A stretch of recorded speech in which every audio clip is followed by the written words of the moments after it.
What's up guys? Today we're testing out the Hump Footpad.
What's up guys? As you can see, I am now wearing full gear. Got the gloves, full face helmet,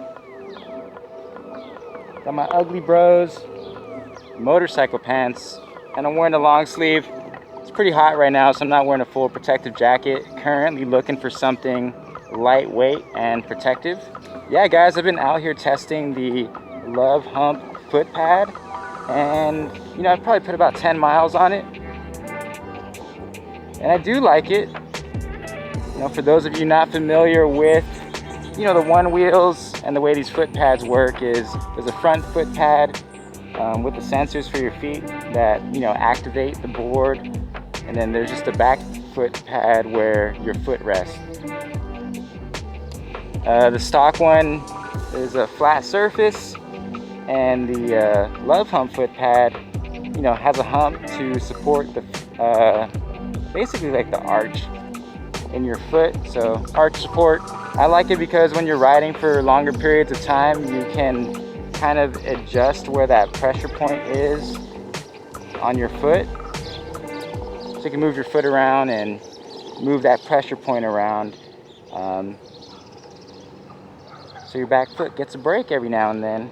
Doing laps around the parking lot because still got a lot of practice to do on the ONEWHEEL. You know, the reason I'm wearing full gear now is because I actually did take a surprise fall not wearing full gear. Got the deadly speed wobbles. Basically lost my footing, fell off the ONEWHEEL, got all scraped up. Some of you guys try to warn me in the comments to wear protective gear, but it was too late. Now I'm gonna stay geared up, like these gloves. Hope you guys enjoyed this first ride with the new Footpad. I'm gonna cruise around for a bit and I'll catch you guys in the next one. Until next time, ride safe. Peace.